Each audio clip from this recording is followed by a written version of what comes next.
A lot of drummers struggle to get a really great, low, fat snare drum sound. Whether you love that sound or hate that sound, we're going to dive into the techniques and the blind spots to dial this in so you can get the best version of this sound for you.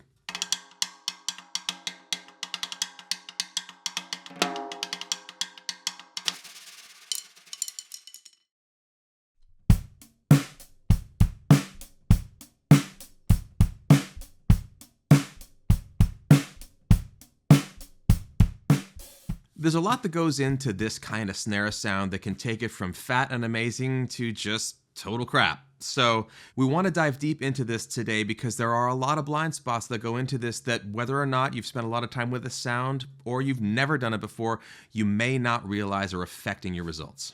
There are a lot of myths and misconceptions that surround getting a great low, fat snare sound, maybe the most glaring of which is the idea that you need a really deep drum in order to get a deep sound, and we're gonna show you that you don't right now.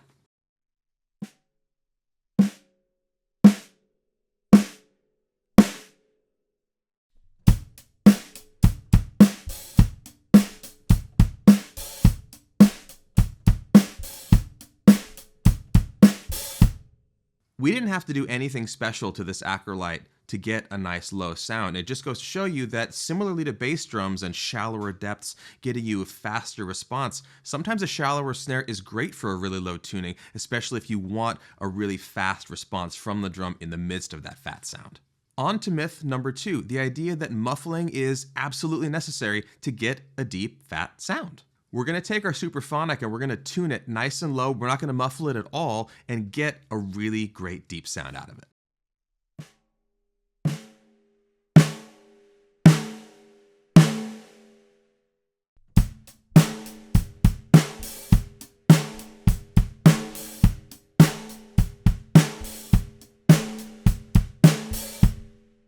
Granted, this is a deep sound that is also wide open and has lots of overtones and other things going on. It's a much longer note.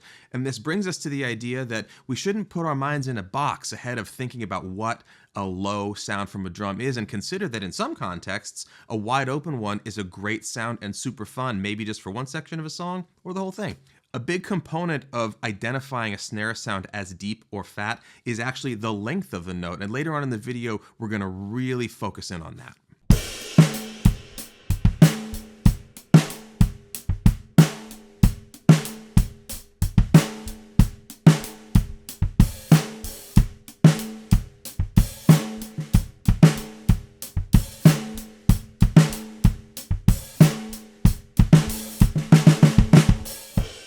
Rather than adding a mountain of muffling to this drum right now, we're going to add just a little bit and see what that does to the character of the drum in terms of that long note mixed with the overtones.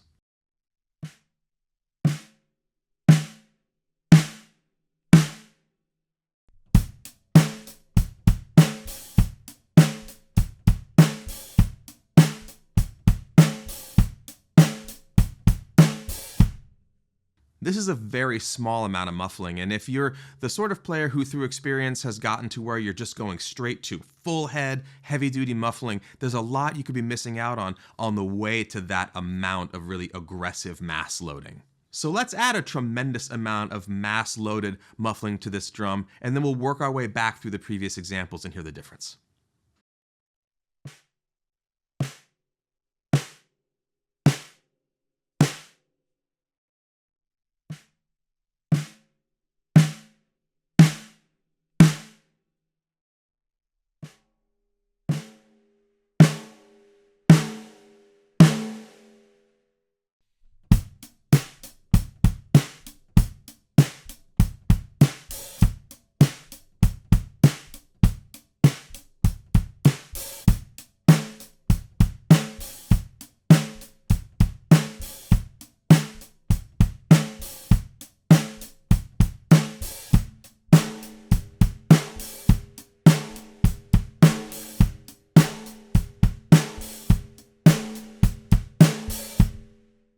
If you're enjoying what you're seeing and hearing today, please follow the link below to our Patreon. It's the best way to help us continue to make these episodes, do these experiments, and bring these sounds to you. On the heels of all of these adjustments that we've made to muffling and everything else, the big elephant in the room is snare wire tension. It has a profound effect on the behavior of the drum, especially at these lower tunings.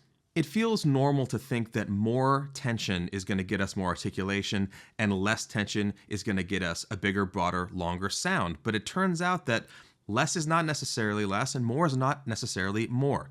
Check out this demo where we go from as tight as these wires will go to pretty loose. It's not the linear experience you think it's going to be.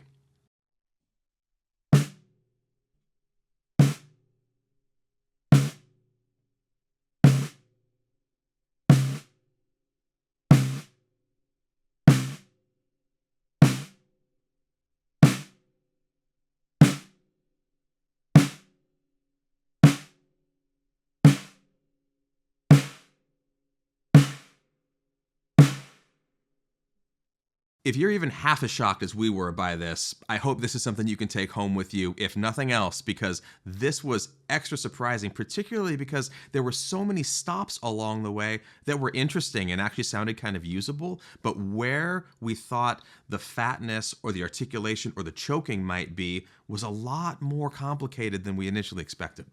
For example, in the higher tension range, we stumbled upon this really gated sound that we enjoyed so much, we decided to drop it in a groove and just see how it felt.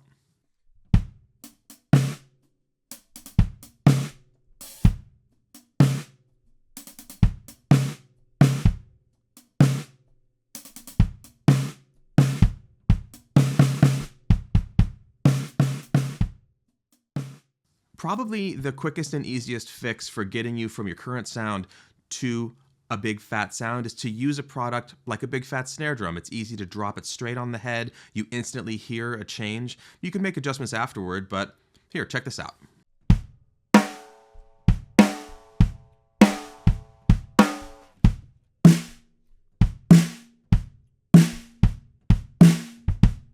This sounds pretty great, but there are always compromises when we start to add this amount of mass to the batter head. In this case, the feel is affected dramatically. There's virtually no rebound here, and I'm definitely having to muscle out everything that I'm playing on the drum. Additionally, depending on your tuning, you might experience some pretty intense pitchiness unless you're hitting the drum directly in the center, and I mean the center, every single time. Let's hear how this sounds through some dynamic range just in the center of the drum.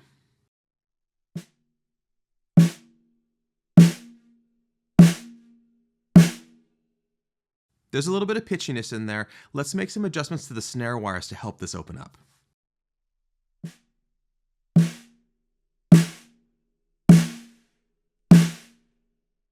This is really helping us to get a more dynamic and usable feel and sound out of the drum, albeit we are still losing that rebound and articulation, and the dynamic range is fairly compressed. You may not be able to make these adjustments on the fly, perhaps when you're rehearsing or playing a show or something and you just want to throw it on there and go, but if we know ahead of time the sorts of things that will optimize this sound, we can plan for that.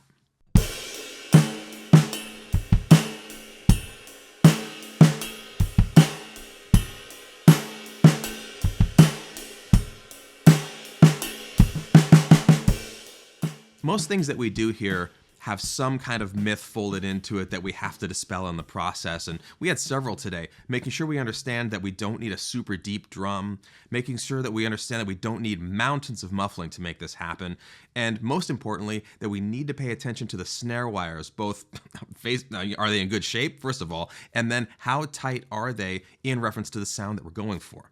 It doesn't necessarily mean that they need to be super loose or that they need to be super tight. We just need to check it out, and it's very easy to just hit the drum as we did earlier and go through your range of tension until you hear the sound you're looking for.